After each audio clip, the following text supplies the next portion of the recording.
Check. Sa video na ito ay gusto ko po kayong bigyan ng idea nang sa ganoon magkaroon po kayo ng other options na put sa palay na ating maitanim sa rice field areas ay pwede pa itong magamit o mataniman ng ibang crops na mas maganda ang kikitain natin kumpara sa palay. Pero hindi po ibig sabihin nito na hinihikayat ko kayong mag-shift ng crops kasi napakahalaga pa rin na mayroon tayong sariling ani na palay dahil makakatipid tayo kumpara sa bibili tayo ng bigas.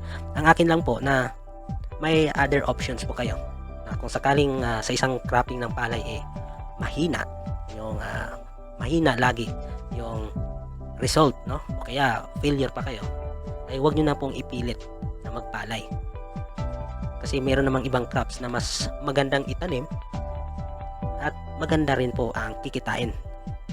So kung kayo po ay rice farmers, so sa video na ito ay magkakaroon po kayo ng idea na posibleng magbibigay ko sa inyo ng inspiration tulad ng isang rice farmer na akin pong tinuruan na magtanim ng melon sa isang portion lang ng kanyang palayan para mapagkumpara at maipakita ko sa kanya na napakagandang taniman ng melon yung kanyang lupa, which is ever since ay palay lang talaga ang kanyang laging tinatanim dito.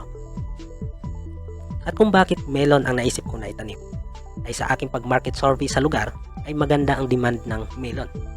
At may nakilala rin akong buyer na siya pa mismo nagsabi sa akin na magpatanim ako ng melon at siya nang bahalang bibili. At ang napagkasundoan naming presyo ay 35 pesos na kung tutusin napakagandang presyohan na pagdating sa melon. Kaya ako po ay naghanap ng prospect area at nakilala ko nga dito ang isang rice farmer na nagustuhan ko yung area niya dahil may irrigation. Kasi nga isang malawak na kapatagan na puro palay lang yung tinatanim. At nasa bandang gitna pa yung area niya. Kasi nung time na yon ay buwan ng Abril ay talagang mainit. So isa sa pangunahing konsiderasyon ko ay yung water source. Hindi dapat ako magkulang. So since mayroong irrigation, safe na ako doon. At ako rin po ay nagkaroon talaga ng interest na gusto kong turuan, maipakita sa mga farmers sa lugar na bukod sa palay ay maganda rin taniman ng melon o ibang high value crops yung lupa nila pagkatapos ng anihan. Dahil may irrigation ay tuloy-tuloy ko sila ay magtanim ng palay 3 times a year pa. Gusto ko lang rin na magkaroon sila ng idea na mayroon pang ibang option na aside sa palay ay kikita rin sila ng maganda na mas higit pa kisa sa palay. At melon ang gusto kong ipakilala sa kanila. Sa umpisa ay nag-alangan na pumayag ang may-ari dahil syempre nasanay na siya sa palay. Sa palay siya kumikita. Kinubinsi ko siya, no? Kinukulit ko siya na maging partner kami. At gagamitin kong demo area, yung maliit na portion lang ng lupa niya, yung 2 pitak o kahon na yung sukat is around 1,500 square meters para taniman ng melon. Para mas malinaw sa kanya yung pagkakaiba ng kikitain sa palay at sa melon ay actual kong pina-estimate sa kanya habang kami ay nasa field kung magkano ang kikitain sa 2 kahon na yon pag hybrid rice ang kanyang tinanim. Sa estimation niya, pinakamalaki na yung 30,000 na pinakamagandang kita na raw yon doon sa area na yon. Yung gastos niya daw ay nasa 10,000 kaya may net profit siya na 20,000. Kung tutusin ay napakagandang kita nga naman para sa palay. Ang kumita ng 30,000 gross income sa 1,500 square meters. Pag kinonvert ho natin sa isang hektarya yan ay papatak po na 200,000 pesos. Sobrang ganda na po niyan. At maraming rice farmers ang hindi naaabot ang ganitong kita sa isang hektarya. Sinabi ko po sa farmer na pag pumayag siyang taniman ko ng melon, yung area niya kung saan kinumpute niya na kikita siya ng 30,000 sa palay ay doble o triple pa ang kikitain sa melon. Pero tinawanan lang ako ni farmer. Inakala niya siguro na ako'y nagbibiro lang nung sinabi ko yon. Kasi base sa kanyang computation nga, sagad na yon pinakamalaki ng kikitain doon sa area na yon, yung portion na yon doon sa kanyang palayan, which is 30,000 nga, no? Tapos marinig niya na doble o triple pa ang kikitain pag melon. Kaya hindi siya agad naniwala doon. So sa tagal-tagal ho namin pag-uusap sa area ay pumayag din siya, no? So tinanggap niya yung aking challenge na taniman ko ng melon yung kanyang lupa at papatunayan ko sa kanya na tama nga yung aking sinabi. So sino pa naman ang hindi gusto ang kumita ng doble o triple pa kumpara sa palay. Kaya tinanggap niya ang challenge ko. Isa pong challenge na pwedeng ako ay mapahiya kung mag-failure ako at nakasalalay ang reputasyon ko at pangalan ko bilang isang agriculturist kung hindi magkakatotoo ang sinabi ko sa kanya. Pero hindi ko naman sasabihin sa kanya yon kung wala akong batayan, kung hindi ko din alam. So kung di kaya ng ibang agriculturist yan, ay ibahin niyo ako. Hindi wow. Kaya wala nang patumpik-tumpik pa, ay kinabukasan agad ay inumpisahan ko na ang trabaho. So nagpa-clearing muna ako kung saan ako magtatanim, yun muna ang nilinisan ko. For the record ay April 9 ako nag-umpisa po. Talagang buwan ng April talagang mainit, no? After 2 days ay pinararo ko na yung part kung saan ako gagawa ng plat, no? Yung part na nilinisan ko, no? Tinanggalan ko ng mga puno ng palay. So ito yung technique na pang mabilisan at malaki ang maitipid natin sa pag-land preparation. Pagkatapos ng mararo, so gumawa kami ng kanal, no? Hinati ko yung part na inararo. So kanal yung sa gitna, kaya magkabila nakagawa ako ng plat. Sa may plat ay gumawa ako ng maliit na kanal para dito ko ilagay ang organic fertilizer kasi marami namang Carabao manure sa lugar. Kaya yun ang ginamit kong fertilizer. Dinagdagan ko ng complete fertilizer at muriate of potash. Ang tawag nito ay chaser fertilizer. Ito yung magagamit ng tanim pag nasa flowering stage na. Sakto na matakaw na ang halaman, no? Kasi magdadala na ng bunga eh. Kaya nakahanda na yung fertilizer ahead of time. So bukod pa yung weekly maintenance na paglalagay ng fertilizer through drenching o pagdidilig ng abono. Pagkatapos ay nag-umpisa na kaming gumawa ng butas. Nasa 60 cm yung pagitan ng butas. So ito po yung planting distance ko. At yung lalim ng butas ay mga 10 to 11 cm lang. Nagpaupo kami ng 5 grams complete fertilizer at isang dakot na organic. Nasa around 100 grams, no, kada butas. Tapos nung nailagay na yung organic, pinatungan ko naman ng lupa at dito ko hinalo sa taas lang. So ang tawag ho ng method na ito ay paupo, no? Parang politiko lang, mahilig sa paupo. Nang sa ganon, pag naitanim na ho natin yung buto kaya punla, ay mayroong agad makukuha yung ugat na magagamit niya. Makaka-absorb agad ng nutrients para sa paglaki, pagtubo, paglaki ng tanim.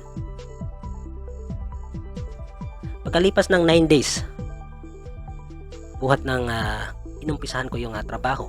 So 9 days lang, no? Ay nagumpisa na akong nagtanim. So napakabilis lang, walang kuskus balungos.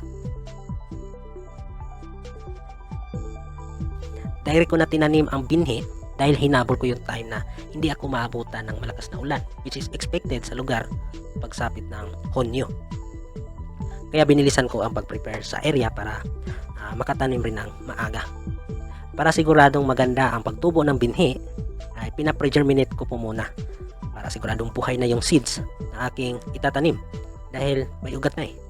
Mahal rin kasi ang binhi, kaya dapat manigurado. Ang pagdadirect ng buto ay gagawin lang po natin ito sa panahon ng tag-araw. Hindi po pwede sa tag-ulan. Sa mga mag-uumpisa pa lang, ay advice ko po na magpunla po muna kayo sa seedling tray kahit sa panahon ng tag-araw para ho sigurado. Risky kasi pag direct sowing sa field. Tsaka na kayo mag-direct pag eksperyensyado na kayo, kabisado nyo na. Sa pagtanim ko ng pre-germinated seeds, itong melon, yung ugat niya, yung radicle, ay talagang dapat nasa baba. Huwag ho nating pagbalik na rin. So dapat naka-facing downward. No? Sa ganun, mabilis lang yung pagtubo, paglaki ng ugat pababa, no? Para agad makakuha ng nutrition. So agad din pong sisipol yung buto.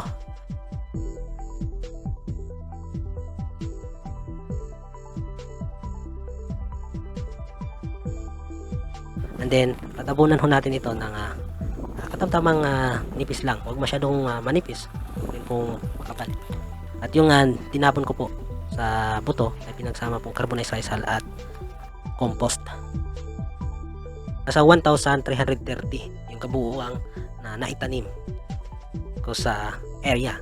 Actually, hindi lahat, no, natataniman. Kasi sa 1,500 square meters ay dapat nasa around 1,600. Dahil nagkulang po sa binhi, kaya nasa 1,300 lang mahigit yung aking naitanim. So April 9 po ako nag-umpisang nag-prepare, no, nag-clearing sa area for land preparation. So after 9 days nga ako ay nagtanim, which is April 17 po yon for the record. So ako po ay nagtanim through direct sowing. At pagkalipas ng 3 araw ay makikita po na sumipol na po yung mga buto. After 2 weeks ay nag-umpisa nang humaba ang mga sanga ng melon at malapit nang gumapang sa lupa. At dahil walang mabilhan na plastic mulch, yung mga rice straw na lang yung ginamit namin na bilang natural mulching. At yung mga damo sa bandang plat at kanal ay mano-mano na lang naming tinatanggal. Malaking bagay pag may plastic mulch, pero pag wala ay wala naman pong problema. Kaya part po ng demo dito na huwag pong magsunog ng dayami dahil magagamit po natin yung pang cover po sa lupa bilang natural mulching at in the long run, no, ay magiging fertilizer lang po ito ng lupa pag ito ay nabulok na. Kaya sa mga rice farmers po, no, please wag po kayo magsunog ng mga dayami nyo, no, itambak nyo na lang dyan sa tabi ng inyong taniman at hayaan nyo pong mabulok kasi ilang sakong urea na rin ang equivalent yan, tapos diba sinusunog nyo lang, baka sayang. Pagkalipas po ng 31 days after direct sowing ay may lumabas na ng mga female flowers doon sa pangwalong nodes o pangwalong dahon, no? Kung inyo po napanood yung mga videos ko tungkol po sa pagtatanim ng honeydew na naka trellis, which is same method lang po yung pagbubunga po dito kahit sa anong uri ng melon, ano po. So yung tinuro ko pong paraan ng pagbubunga ng honeydew ay parehas lang po dito sa mga muskmelon. Ito po ang advantage kung direct sowing tayo kasi mabilis lang ang pagtubo, paglaki, yung development ng tanim compare sa transplanted. Hindi kasi nadidisturbo yung ugat, kaya yung pag-develop ng ugat ay mabilis lang. Di tulad sa ipunlapan natin na posibleng magalaw, maputol ang ugat at di maiwasan na magkaroon ng transplanting shock. Kaya may ilang araw pa na mag-undergo muna ng recovery yung bagong lipat na tanim at para makapag-adapt sa new environment, no, sa area, which is yung recovery period dito ay tatagal po ng 5 to 7 days. Kung direct sowing yan, walang hinto yung pagtubo. After 40 days ay sobrang kapal na ang mga dahon at talagang malalaki na, magkasalubong na ang mga baging sa gitna. So ang bilis lang, no, sa loob lang po ng 9 na araw ganito na po yung transformation ng mga tanim. Ang bilis lang. At yung mga damo ay nakipagkompetensya na rin sa pagtubo, so hindi po talaga maiwasan dahil walang plastic mulch, kaya tiyagaan na lang ko sa pagdadamo. Yung pagpapatubig ko dito ay furrow irrigation, no? Flooding method, pinapadaan ko lang sa kanal, tsaka binasa ko isa-isa ang bawat puno ng tanim, kaya mabilis ang pagdidilig lang yan. Inyo po makikita na malalaki na rin ang mga palay na kanilang tinanim, no? Paikot po sa aming melon, nasa gitna ng palayan ang aming melon. At delikado yung sitwasyong ganito kasi baka nag-spray sila ng insecticides sa kanilang palayan. So doon naman mapupunta yung mga insekto doon sa aking melon. At bilang preventive at control measures ay nagpapaspray rin ako ng insecticides kasi nga GAP protocol tayo eh. After 45 days ay ito na ang hitsura ng tanim at mayroong mga bunga na kasing laki na ng kamao ang iba. Bihira o wala po kayong makikita na may naninilaw na dahon dyan. Ito po yung sekreto para maging maganda ang pamumunga at maganda ang kalidad ng bunga at tatagal pa ang buhay ng tanim. So dapat tatargetin ho natin na pag tayo ay nag-harvest, dapat berde at malusog pa rin yung mga dahon ng ating tanim, lalo na sa mga cucurbit crops. Kasi pag ganito po yung hitsura ng ating dahon ng ating mga tanim, ng melon o ano pang mga cucurbit crops na bago tayo mag-harvest, ay nako, napapangit po yung quality niyan, hindi na po matamis. Kaya kung paano mapanatiling malusog ang dahon ng tanim natin ay dapat malagaan natin ang gusto. Nasa mga videos ko dito ang kasagutan, kaya magtiyaga lang ho kayong manood, meron po kayong matutunan. At kung may itinanim ay may aanihin talaga, kaya di nagtagal, after 58 days lang po ay nag-harvest na kami. Aba, matindi, no? Napakabilis, 58 days lang, wala pang 2 buwan may harvest na kami. Dito pa lang bumilib na ho si farmer kasi sa palay 4 months pa eh. Sino di bibilib niyan? Majority ng mga bunga ay magkaparihas ang sizes, siksik, talagang napakatamis. Tuwang-tuwa nga yung buyer nito eh. First time ng buyer, no, na makakuha ng ganitong quality ng melon na locally produced. Kasi most of the produce ng melon sa lugar ay hindi ho ganun kaganda. At ganoon rin sa Pakwan, no? At yun talagang nagsusupply sa kanila ay galing pa sa ibang probinsya. Kaya dahil sa travel ay hindi na ho kagandahan talaga yung quality ng mga melon nila. Kaya ang laki ng tuwa niya kung nakita niya yung itsura ng mga hinarvest naming melon, ay talagang di siya magsisisi. Isa sa naging problema ko dito ay may isang araw kasi na umapaw yung tubig sa palayan, at dito sa melon area bumagsak yung tubig, kaya umabot to sa puno, pasok sa creeping area ng sagapangan sa gitna. Kaya yun ang dahilan na maraming mga bunga rin ang nasira, no? Maliliit na bunga ang bumitak, kaya hindi na nakalaki o nabulok. Kaya ang ginawa ko para di na maulit yun ay pinalaliman ko na lang yung kanal para kung sakaling umapaw ulit hindi na maabot yung puno, hindi na makapasok yung tubig sa gapangan. Maraming bunga na malalaki ang nagmolds, kinain ng fungus dahil pagbasa masyado ang lupa ay ganito talaga ang mangyayari. Isa ito sa problema sa palayan, kaya dapat maingat to tayo. Pag kasi nakalapat ang bunga doon sa lupa o sa dayami lang nabasa, ay talagang magka-molds. Third week pa nga lang ng May nag-umpisa ng umulan, no? Kasi nga start na ho ng rainy season pagdating ng June. Pero at least malalaki na po yung puno, no? Kaya nang i-tolerate yung mga unfavorable conditions. So makikita nyo naman po sa mga dahon, same pa rin, berdeng-berde pa rin, kahit marami na hong damong nakatubo. So ganun pa rin po, no? Nasa magandang condition pa rin ang tanim. Kaya nga sabi ko kanina, natargetin ho natin na before tayo mag-harvest and the day na mag-harvest tayo, dapat kompleto pa rin yung dahon ng tanim, no? Berde pa rin, nasa magandang condition yung tanim.